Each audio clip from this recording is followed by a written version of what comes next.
শুভেচ্ছা নিচ্ছি বিশ্ব সংবাদের পক্ষ থেকে। আজ আমরা আলোচনা করব ইরান ইসরায়েল যুক্তরাষ্ট্র যুদ্ধের নতুন মাত্রা, যেখানে রাশিয়া সরাসরি ইরানের পাশে দাঁড়িয়ে যুদ্ধের সমীকরণ পাল্টে দিচ্ছে। আমাদের চ্যানেলে যদি নতুন হয়ে থাকেন তাহলে এখনই চ্যানেলটি সাবস্ক্রাইব করুন এবং পাশের বেল আইকনটি প্রেস করুন, যাতে প্রতিদিনের খবর সবার আগে পৌঁছে যায়।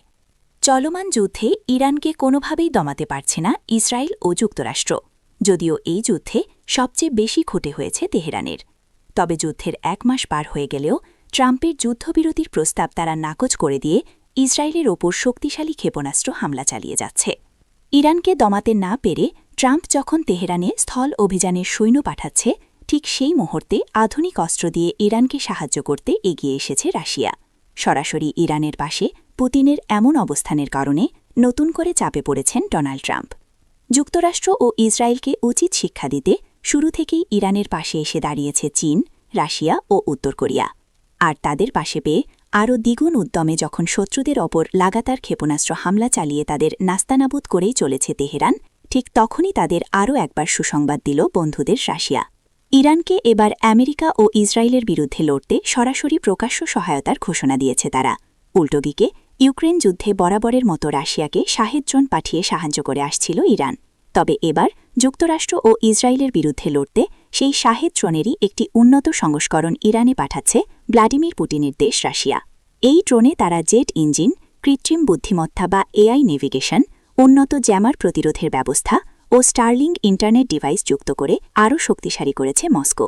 আর সেই উন্নত ড্রোনে এখন তেহরানে পাঠানো হচ্ছে বলে জানিয়েছে বার্তা সংস্থা এপি। এমনকি সেই উন্নত ড্রোনগুলো আজারবাইজান হয়ে মানবিক সহায়তার নামে ট্রাকে করে পরিবহন করা হচ্ছে বলে ধারণা করছেন ইউরোপীয় কর্মকর্তারা।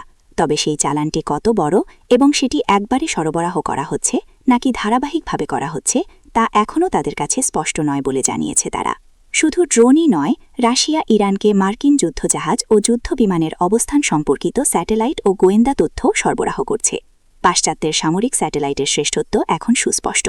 বিশেষ করে ইলন মাস্কের কোম্পানি স্পেস এক্স চোরাই পথে আনা স্টারলিংক স্যাটেলাইট ইন্টারনেট টার্মিনালগুলো বন্ধ করে দেওয়ায় রাশিয়া নিজেও বড় ধরনের যোগাযোগ সমস্যার মুখে পড়েছে।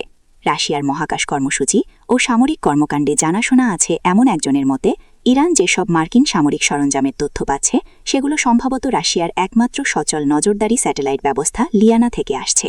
মার্কিন চিন্তন প্রতিষ্ঠান জেমসটাউন ফাউন্ডেশনের সিনিয়র ফেলো পাভেল লুজিন আল জাজিরাকে বলেন, মার্কিন বিমানবাহী রণতরীগুলো এবং অন্যান্য নৌবাহিনীর ওপর নজরদারি চালানো ও লক্ষ্যবস্তু হিসেবে চিহ্নিত করার উদ্দেশ্যে লিয়ানা সিস্টেমটি তৈরি করা হয়েছে। ইরানের মহাকাশ কর্মসূচি এবং তাদের অন্যতম প্রধান স্যাটেলাইট খোয়াম তৈরিতেও রাশিয়া গুরুত্বপূর্ণ ভূমিকা পালন করেছে। 2022 সালে রাশিয়ার বাইকনুর কসমোড্রোম থেকে উৎক্ষেপণ করা 650 কেজি ওজনের এই স্যাটেলাইটটি পৃথিবী থেকে 500 কিলোমিটার উচ্চতায় কক্ষপথে ঘুরছে। এটি ভূপৃষ্ঠে থাকা 1 মিটার বা তার চেয়ে বড় আকারের বস্তু চিহ্নিত করতে পারে।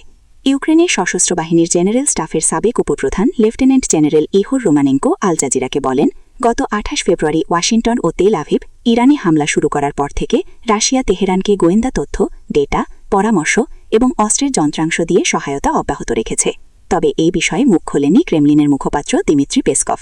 রোববার রাশিয়ার রাষ্ট্রীয় বার্তা সংস্থা তাসকে দেওয়া এক সাক্ষাৎকারে তিনি ইরানে উন্নত ড্রোন সরবরাহের খবরকে মিথ্যা বলে উড়িয়ে দিয়েছেন। তবে একই সঙ্গে তিনি বলেন, সৌদি আরব সহ অন্যান্য উপসাগরীয় দেশগুলো মস্কোর ভালো অংশীদার এবং ভালো বন্ধু।